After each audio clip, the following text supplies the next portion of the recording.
हुकूमत के मुस्बत मुआशी इक़दामात के असरात नज़र आने लगे हैं। पाकिस्तान 100 इंडेक्स 6.5 साल बाद 53,000 पॉइंट्स की तारीखी हद अबूर कर गया है।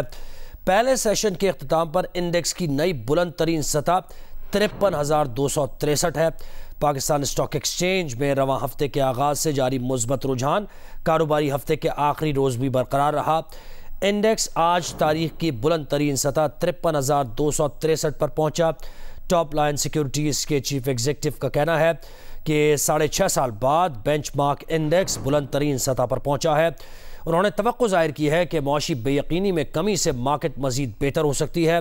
इंटर मार्केट सिक्योरिटीज़ के सरबराह कहते हैं कि मईशत पर ज़्यादा तवज्जो, आगे बढ़ने के लिए मालियाती मामलात से मुताल्लिक़ मुस्बत इम्कानात और IMF प्रोग्राम की कामयाबी के साथ तकमील की उम्मीद मुस्बत रुझान के मुआविन अवामिल हैं।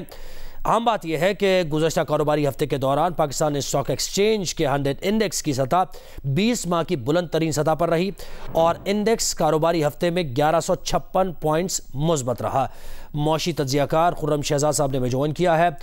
खुर्रम साहब, कहिएगा, अनसर्टेनिटी ख़त्म हुई है, इलेक्शन की तारीख का ऐलान हुआ है, दूसरा ये कि IMF से हमारे मुज़ाकरात जारी हैं और मुस्बत मुज़ाकरात जारी हैं, तो ये दो अवामिल हैं ख़ास तौर पर जिसकी वजह से बेहतरी आई है।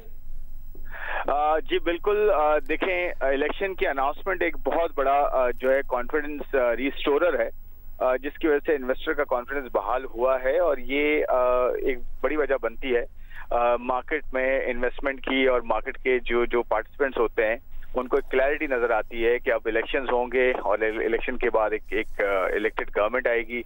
वो गवर्नमेंट सारे वो मसले हल करेगी जो कि पाकिस्तान इकोनॉमी को जो है वो फेस हो रहे हैं, जिसके अंदर कर्जों के इश्यूज हैं, जिसके अंदर फिस्कल डेफिसिट के प्रॉब्लम्स हैं, जिसके अंदर एनर्जी के प्रॉब्लम्स हैं। और आपको पता है जो कंपनियां लिस्टेड होती हैं उनका इन सारे सेक्टर्स के साथ ताल्लुक होता है वन और द अदर वे। और दूसरी बात ये भी है कि IMF का जो रिव्यू था इसमें बहुत ज्यादा खदशात थे कि हो सकता है टैक्स के टारगेट्स पूरे ना हो सकें, हो सकता है हमारे एक्सटर्नल फाइनेंसिंग के टारगेट्स पूरे ना हो सकें, हो सकता है हमें डेट हम टाइम पे ना दे सकें। तो ये सारी चीजें हमने कवर की हैं और टैक्स का टारगेट भी पूरा हुआ है। फिस्कल फाइनेंसिंग का जो गैप था, जो फिस्कल डेफिसिट था, वो प्राइमरी डेफिसिट जो था वो अचीव किया है। यानी कि अगर ये कहें कि 10 टारगेट्स थे तो उसमें 8 से 9 टारगेट, 7 से 8 टारगेट्स पूरे किए गए हैं।